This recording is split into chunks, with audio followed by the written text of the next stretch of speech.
मी आणि अजित घरात एकत्रच, शरद पवारांच्या विधानाने सर्वांच्याच भुवया उंचावल्या.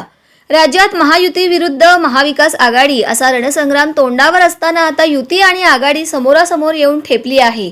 याच पार्श्वभूमीवर कोकणातील चिपळूण येथे उपमुख्यमंत्री आणि राष्ट्रवादी काँग्रेस अजित पवार पक्षाचे नेते अजित पवार यांनी जनसन्मान यात्रा घेतली. तर दुसऱ्या बाजूला राष्ट्रवादी काँग्रेस शरद पवार पक्षाची मोठी जाहीर सभा झाली. या निमित्ताने खासदार शरद पवार चिपळूणमध्ये दाखल झाले होते. यावेळी पत्रकार परिषदेत त्यांनी घरात आम्ही एकत्रच असा उच्चार करून राजकीय घोटात खळबळ उडवून दिली. त्यांच्या या वक्तव्याचे वेगवेगळे अर्थ काढले जात आहेत.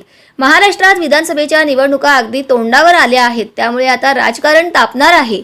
दिवसेंदिवस राजकीय समीकरण बदलत असून या पार्श्वभूमीवर खासदार शरद पवार यांचे हे वक्तव्य महत्त्वाचे मानले जात आहे. चिपळूणमधील पत्रकार परिषदेत पत्रकारांनी काका पुतणे एकत्र येणार का असा खोचक सवाल केला. त्यावर उत्तर देताना खासदार शरद पवार यांनी घरात आम्ही एकत्रच आहोत असे मिश्किल शब्दात उत्तर दिले आणि अधिक बोलणे टाळले. वास्तविक चिपळूणमध्ये पुतण्याची सभा झाल्यानंतर काकांची जंगी सभा झाली.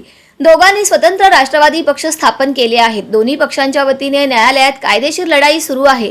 चिन्हासाठी देखील कायदेशीर मार्गाने लढाई लढली जात आहे. काका पुतणे राजकारणात परस्परांच्या विरोधात उभे ठाकले आहेत. खासदार शरद पवार महाविकास आघाडीत तर उपमुख्यमंत्री अजित पवार महायुतीमध्ये सामील झाले आहेत. आगामी निवडणुकीच्या दृष्टीने हे काका पुतणे युती आणि आघाडीच्या बाजूने वेगवेगळ्या ठिकाणी जागा लढवणार आहेत. मात्र राज्यातील काही मतदारसंघात राष्ट्रवादी विरुद्ध राष्ट्रवादी असा सामना पाहायला मिळणार आहे.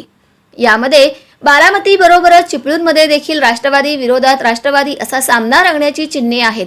आघाडीच्या जागा वाटपानंतर त्याला अधिक स्पष्टता मिळणार आहे. राजकारणात परस्परांच्या विरोधी भूमिका घेणारे काका पुतणे पवार घराण्यात मात्र एकत्रच आहोत असे काकांनी जाहीर केल्याने राजकीय घोटात भुवया उंचावल्या आहेत.